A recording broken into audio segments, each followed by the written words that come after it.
Nah, Bapak Ibu, kita akan melihat ini sebagai pijakan teoritis. Kenapa sih kita harus tahu gitu ya kebijakan teoritis tentang teori pembangunan berkeadilan? Pertama, kita akan lihat di sini ada dua kolom, yaitu teori pembangunan keadilan dari Gender Moser tahun 1993. Ini menekankan pentingnya mengintegrasikan kebutuhan praktis dan strategis gender dalam kebijakan dan ketenagakerjaan. Dan kedua adalah Capability dari Amartya Sen tahun 1979. Bagaimana kemudian mengukur partisipasi bukan hanya dari angka. Nah, partisipasi itu tidak hanya bisa dilihat dari angka, tapi ada lapisan-lapisan bawang yang bisa dilihat ke dalamnya, layer-layer yang lebih dalam gitu ya. Nah, lapisan-lapisan ini memiliki kemampuan untuk melihat kemampuan nyata perempuan untuk memilih dan mengakses pekerjaan sesuai dengan potensinya. Maka dari itu, kalau kita lihat nih sekarang dari capability approach saja dulu ya, di mana dikatakan bahwa capability itu bukan hanya tentang kesempatan yang tersedia ya, tetapi juga tentang kemampuan individu untuk memanfaatkannya. Ada dua komponen penting, yaitu freedom to choose, yaitu kebebasan untuk memilih pekerja sesuai minat dan kompetensi, bukan hanya terpaksa oleh kondisi ekonomi dan keterbatasannya.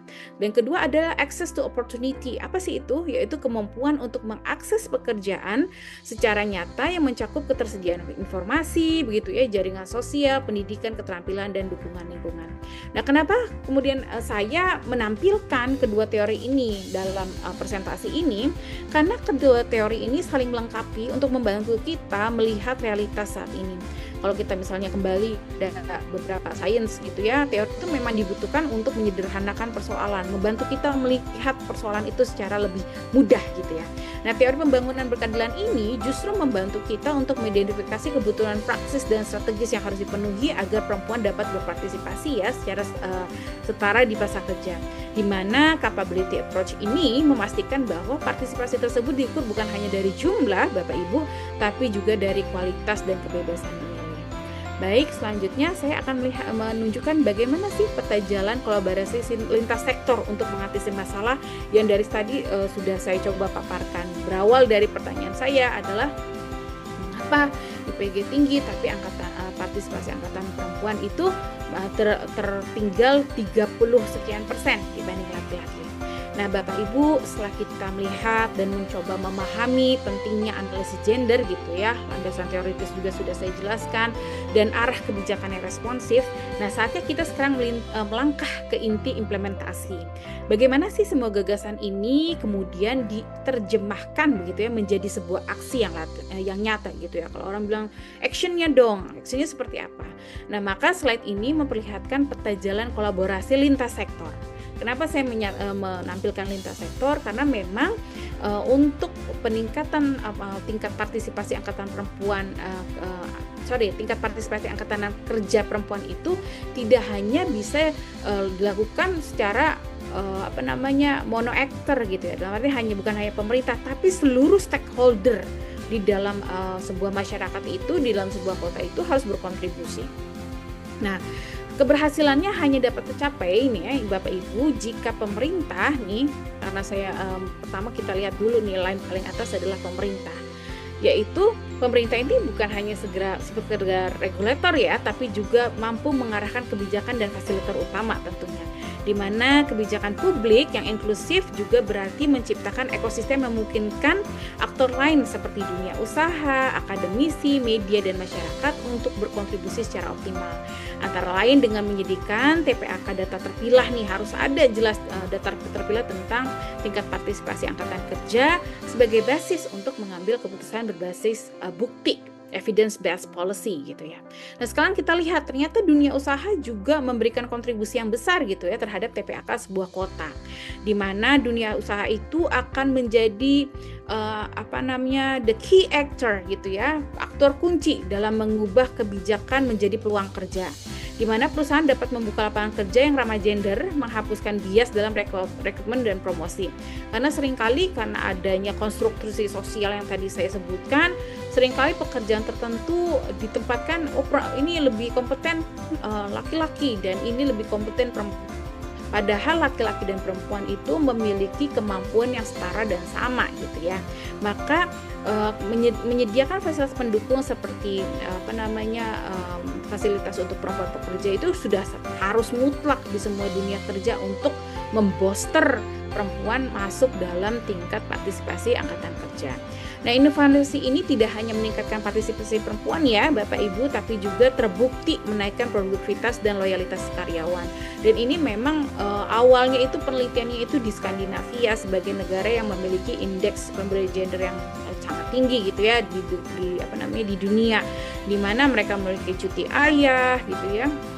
Mereka juga hampir semua instansinya itu memiliki daycare, begitu hampir semua instansinya itu juga memiliki ruang laktasi. Ternyata ketika fasilitas ini dipenuhi oleh instansi baik itu pemerintah ataupun sektor swasta, ini sangat memboster tingkat partisipasi perempuan untuk masuk dalam dunia kerja.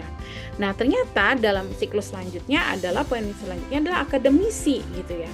Ternyata bukan hanya pemerintah begitu ya, bukan hanya dunia usaha, akademisi juga berperan sangat penting gitu ya sebagai pusat pengetahuan dan penghasil rekomendasi berbasis riset gitu. Nah, melalui penelitian, akademisi ini seharusnya bisa memberikan pasokan dan memberikan bantuan melakukan pemetaan hambatan struktural dan kultural yang menghambat misalnya TPAK di sebuah kota gitu ya. Di mana studi perbandingan antar wilayah untuk menemukan best practice, apa sih yang lebih bagus gitu ya. Nah, ini memang harus based on riset gitu ya. Nah, serta kemampuan ini dapat membantu pemerintah kota maupun stakeholder yang terkait untuk merancang kebijakan publik yang benar-benar disesuaikan dengan potensi lokal. Nah, di lingkar berikutnya adalah media. Nah, ternyata media juga memegang peranan penting sebagai akses penggerak opini publik dan agen edukasi sosial. Dengan menampilkan, misalnya media menampilkan kisah sukses perempuan di berbagai sektor, media sesungguhnya dapat menginspirasi perubahan persepsi masyarakat tentang peran perempuan di dunia kerja. Nah, media ini memiliki kekuatan untuk mengedukasi publik nih Bapak Ibu mengenai pentingnya kesadaran gender dan juga membantu untuk mempromosikan kebijakan atau program positif yang mendukung partisipasi perempuan. Karena saat ini kita juga sedang di era prosumer ya. Indonesia itu kalau misalnya dalam ilmu komunikasi di dunia prosumer itu apa? Di mana kita itu sebagai konsumen sekaligus produsen dari sebuah berita atau media gitu ya. Di mana setiap orang itu bisa melakukan pemberitaan dan di saat yang sama dia juga mengkonsumsi berita dari media sosial. Nah, maka kalau kita peka, pemanfaatan media digital dan media sosial ini justru bisa juga memungkinkan pembagian informasi peluang kerja ataupun misalnya memberikan inspirasi membuka lapangan pekerjaan, ya kan? Dan juga membuka sebuah pelatihan dan program pemberdayaan bisa tersebar secara masif dan secara luas dari media sosial gitu, serta menjangkau dalam jangkauan yang jauh lebih luas. Nah, ini yang penting nih, yaitu di akar rumput, karena tadi saya lihat beberapa peserta itu ada yang dari lembaga masyarakat juga ya. Nah, lembaga masyarakat ini sebenarnya menjadi jembatan antara kebijakan dan kebutuhan real komunitas ya, di mana organisasi masyarakat sipil, CSO itu apa? Civil Society Organizations gitu ya, LSM dan kelompok komunitas perempuan memahami langsung nih biasanya tanggapan dan tantangan gitu ya yang dihadapi perempuan di lingkungannya sehingga dapat menyuarakan aspirasi mereka dengan tepat. Nah, lembaga masyarakat ini Bapak Ibu berperan dalam mengadakan program pemberdayaan berbasis komunitas nih dan juga pendampingan hukum. Apa itu pendampingan hukum? Jadi ada beberapa misalnya kasus di masyarakat kita di mana perempuan mengalami kekerasan berbasis gender gitu ya. Kemudian lembaga masyarakat itu melakukan pendampingan sampai perempuan ini pulih baik mentalnya gitu ya maupun materinya gitu sampai dia siap berkontribusi lagi dalam tingkat partisipasi angkatan kerja di masyarakat. Nah, ini peran dari lembaga masyarakat.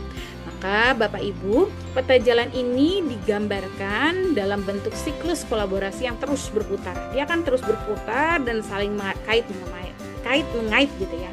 Di mana pemerintah memulai dengan merumuskan kebijakan responsif gender dan intensif juga ya bagi perusahaan. Misalnya perusahaan itu sudah melakukan lensa PPRG dalam setiap kebijakan perusahaan. Maka misalnya diberikan penghargaan begitu ya dari pemerintah yang bersifat bahwa suatu perusahaan itu sudah berperan dalam indeks pemberdayaan gender, atau misalnya berperan dalam meningkatkan tingkat partisipasi angkatan kerja perempuan gitu ya. Nah, ini juga akan menjadi stimulus bahwa semua lembaga, semua stakeholder yang terpampang dalam slide ini ikut berpartisipasi. Bapak Ibu, mungkin saya langsung saja agar kita nanti bisa mendalami dalam diskusi. Jadi apa yang saya sebutkan tadi memang tidak hanya bisa bekerja sendiri ya Bapak Ibu, semua harus bekerja bersama-sama, baik itu pihak pemerintah, media, lembaga masyarakat, dunia usaha, bahkan akademisi. Maka kalau misalnya kita membuat sebuah kesimpulan, setelah melalui seluruh rangkaian pemaparan hari ini, kita memahami satu hal ya Bapak Ibu, bahwa meningkatkan partisipasi perempuan dalam angkatan kerja bukanlah tugas yang bisa kita tunda di saat ini. Ini adalah bentuk kebutuhan yang sifatnya mendesak begitu ya, di mana bukan sekedar wacana idealis tapi lebih kepada aksi nyata ya Bapak Ibu. Ketika seorang perempuan mendapatkan kesempatan yang setara, manfaatnya itu berlipat ganda, di mana ia akan berdaya secara ekonomi, keluarganya akan lebih sejahtera, dan anak-anaknya mendapatkan teladan kerja keras dan kepemimpinannya. Namun kita harus sadari bahwa jalan menuju kesetaraan ini tidak bebas hambatan gitu ya. Masih ada norma sosial yang kemudian membatasi, masih ada kebijakan yang belum responsif, baik itu di beberapa kota maupun di Indonesia itu sendiri gitu ya, dan masih ada perspektif publik nih yang perlu diubah. Tetapi kita juga harus melihat bahwa masih ada cahaya optimisme. Saya selalu melihat bahwa di ujung lorong yang gelap pasti ada sebuah cahaya, yaitu melalui data IPG yang meningkat yang dimiliki oleh Kota Tangerang. Sesungguhnya ini menunjukkan bahwa program pelatihan yang inklusif dan kolaborasi lintas sektor yang sudah mulai jalan ini sudah sangat menunjukkan hasil gitulah. Nah, maka mari kita tinggalkan forum ini bukan hanya dengan catatan angka, tapi dengan tekad yang lebih kuat untuk mengubah realitas. Coba kita bayangkan Kota Tangerang itu di mana setiap perempuan tanpa memandang latar belakangnya memiliki peluang untuk berkontribusi serta dengan potensi terbaiknya gitu ya.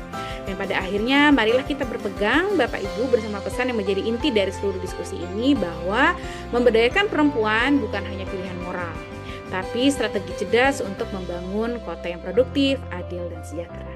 Terima kasih, saya sampaikan. Wassalamualaikum warahmatullahi wabarakatuh.